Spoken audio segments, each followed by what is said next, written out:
Talkers. Selamat datang di episode pertama Edutas Indonesia. Saya Rebecca Mutiara Hani, mahasiswa Psikologi Pendidikan di Universitas Negeri Jakarta. Hari ini saya bersama teman-teman mahasiswa saya akan membahas tema yang hangat nih teman-teman.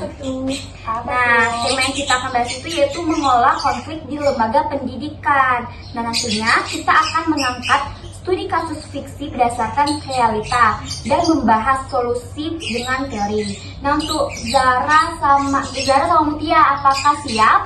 Siap dong. Nah, tapi sebelum itu kenalan dulu nggak sih? Siapa tahu penonton belum kenal nih yang di sebelah kiri dan sebelah kanan saya siapa. Nah, boleh. dari sebelah kanan saya dulu deh. Hai teman-teman, saya Mutia Karinisa, mahasiswa Manajemen Pendidikan. Saya sangat senang sekali bisa membahas tentang teori resolusi konflik ini. Halo semuanya, perkenalkan nama saya Zahra. Di sini saya bermahasiswa Sosiologi Pendidikan. Saya lebih suka membahas aplikasi praktis di sekolah. Oke, bagus teman-teman. Nah, kita langsung aja mulai ke studi kasusnya. Yang dimana studi kasusnya ini kita ambil contoh fiksi berdasarkan kasus nyata di beberapa sekolah Indonesia, yaitu konflik antara guru matematika yaitu Pak Ahmad dengan orang tua siswa yaitu Ibu Sari, yang dimana Pak Ahmad ini memberikan nilai rendah kepada anak Ibu Sari karena sering bolos dan tidak mengerjakan tugas. Nah, jadi Ibu Sari itu marah, mengira Pak Ahmad tidak adil, dan Ibu Sari itu datang ke sekolah untuk melakukan konfrontasi, yang dimana ini berakhir pada keributan yang terjadi di depan siswa dan membuat suasana sekolah menjadi tegang. Nah, konflik ini melibatkan perbedaan ekspektasi, yang dimana Pak Ahmad itu hanya fokus pada disiplin dan akademik saja, sementara Ibu Sari itu lebih peduli dengan motivasi anaknya. Nah, menurut Zara sama Mutia nih, bagaimana sih kasus ini? Baik, jadi tadi itu kan konfliknya itu ada seorang guru, Pak Ahmad nih. Dia ngasih nilai yang rendah terhadap muridnya yang emang mungkin sifatnya nakal. Nah, menurut saya kalau misal guru itu ngasih nilai yang rendah ke murid yang nakal, itu sebenarnya ya itu juga tergantung sama muridnya kan. Nah, namun seperti itu tuh seharusnya guru ini dia jangan kayak membiarkan langsung menilai dari nilainya yang kecil. Harusnya dia menanya dulu ke muridnya itu, kalau bisa kayak berbicara empat mata lah ke muridnya. Terus ditanya lagi dia kenapa sih nilainya bisa serendah ini, kenapa dia jadi anak yang nakal, Kenapa dia sering bolos ya? Iya, Kenapa dia sering bolos? Nggak pernah ngerjain tugas? Jadi cari penyebabnya dulu. Iya, dicari dulu. Baru pasti setiap misal kalau murid nih dia lagi pasti ada alasan lah pokoknya ya di suatu kelakuan dia itu. Oke, setuju sih. Kayak jangan langsung cepat menilai seorang anak itu. Kita nggak tahu apa di belakang itu yang membuat dia jadi sering bolos sama tidak pernah mengerjakan tugas. Nah, kalau bisa itu hubungi juga orang tuanya, pasti dia udah sampai bolos kan, nilainya rendah. Itu bisa misalnya nanti sebagai tenaga pendidik kita bisa menghubungi orang tuanya dulu, tanyakan dulu ini kalau di rumah anaknya ini bagaimana gitu. Oke, kalau menurut Zara gimana? Kalau menurut saya, konflik seperti ini tuh sering terjadi karena komunikasi yang buruk. Orang tua merasa tidak terlibatkan. Oh, betul lah. Ada juga komunikasi antara guru dengan orang tuanya buruk gitu. Oh, jadi miskom jadinya. Oke. Jadi ini kayak mana ya solusinya? Kalau kita nih sebagai mahasiswa nantinya akan menjadi tenaga pendidik. Solusinya itu kita bisa kayak kita jangan miskom dong sama orang tua ini. Kita tahu anaknya itu kelakuannya seperti ini.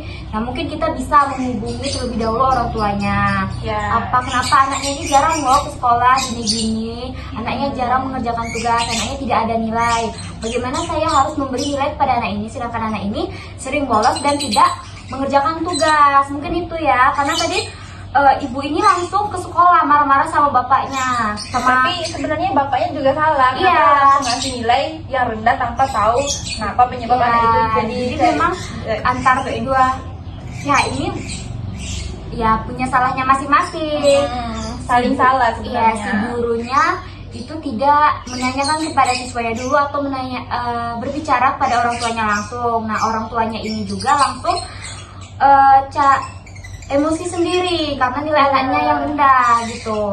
Harusnya walaupun misal anaknya udah dapat nilai rendah, dia bicara baik-baik dulu, jangan langsung, apalagi di depan banyak murid kan, jadi nanti muridnya trauma. Iya ya, oke. Nah mungkin dari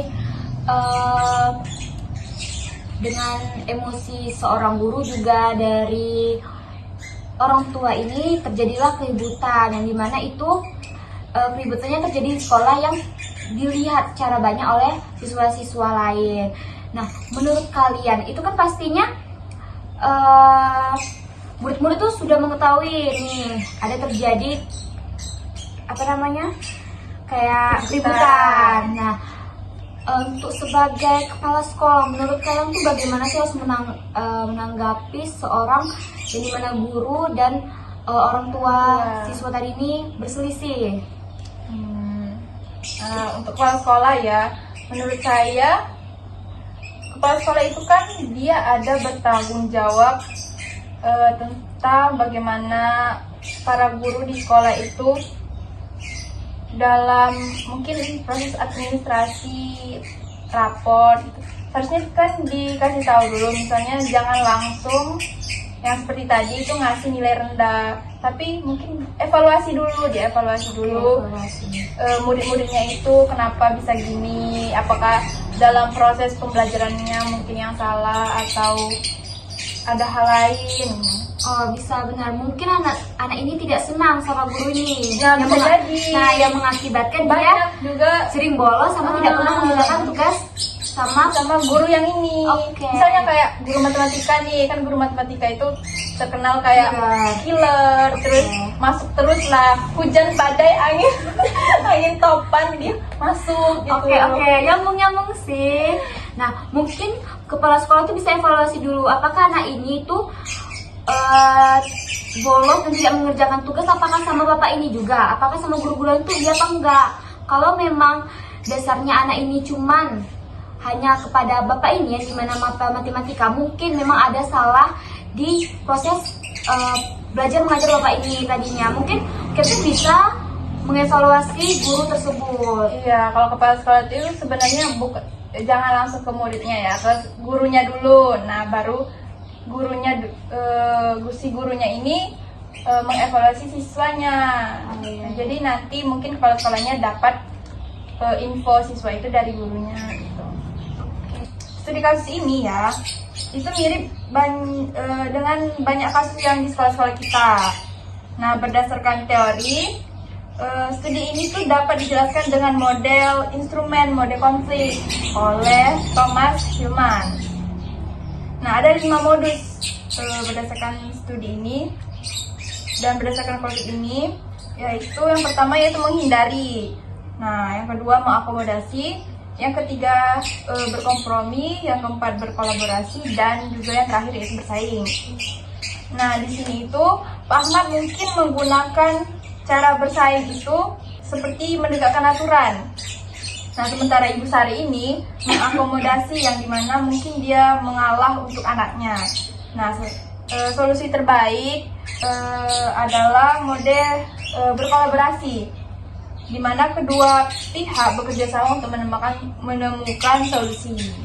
Oke, jadi menurut Mutia ini dia setuju dengan model konflik Thomas Hillman yang dimana mengambil berkolaborasi. Iya, Oke, itu menurut Mutia nih. Kalau menurut Zara bagaimana nih? Baik, menurut saya praktisnya di sekolah, konflik ini sering terjadi karena komunikasi yang buruk. Orang tua merasa tidak dilibatkan. Solusi bisa menggunakan teori komunikasi efektif dari Fisher dan Uri dalam buku Getting to Yes. Oke, langkahnya pisahkan orang dari masalah, fokus pada nilai, bukan pribadi.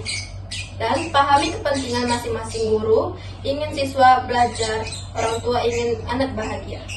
Dan cari opsi bersama seperti rapat bersama atau program mentoring. Oke, bagus. Terima kasih untuk Zara dan Mutia. Nah, oke, jadi menurut Zara itu menggunakan teori komunikasi yang dimana itu dari Fisher dan Uri dalam buku Getting to Yes. Oke, bagus. Nah, mari kita bahas lagi nih lebih dalam, teman-teman. Jika konflik ini tidak dapat terselesaikan, apa sih dampaknya dan apakah bisa berdampak pada siswa menjadi seperti stres atau penurunan motivasi belajar? Untuk Mutia boleh? Oke, teori konflik sosial dari Koster bilang bahwa konflik bisa positif jika dikelola. Nah, seperti meningkatkan pemahaman. Jika tidak dikelola, maka konflik sosial itu bisa merusak. Nah, rekomendasi dari saya, sekolah itu perlu mediator netral, seperti kepala sekolah atau konselor, untuk bisa memfasilitasi dialog. Oke, jadi Mutia ini mengambil teori konflik sosial dari Chaucer ya. Oke, nah kalau Zara nih bagaimana tanggapannya? Bagi saya sih di praktik, sekolah bisa membuat forum orang tua atau guru secara rutin. Misalnya di sekolah saya dulu ada aplikasi untuk komunikasi harian. Ini berdasarkan teori partisipasi pemangku kepentingan. Ini bisa melibatkan secara semua pihak agar konflik diminimalisir. Oke, inspiratif ya untuk pelajar pendidikan seperti kita ini ya teman-teman. Nah, ini salah satu pelajaran berharga buat kita juga untuk penonton ya pastinya. Nah, EduTalkers, apa pengalaman kalian? Nah, bagaimana sih pengalaman kalian itu? Nah, kalian bisa bagikan di komentar ya teman-teman. Oke. Kayaknya cukup ya dari kita. Oke ya, cukup ya. Oke. Terima kasih untuk Mutia dan Zara. Sampai jumpa ke episode selanjutnya. Bye-bye!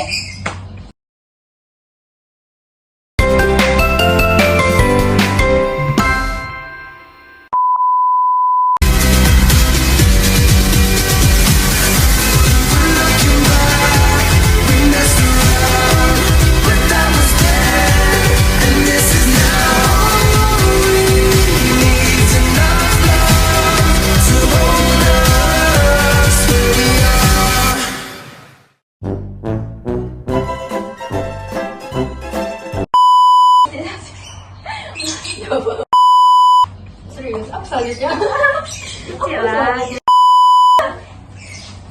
Nah, coba. Aduh. Jalan. Dan juga. Cepat lah ya. Nah.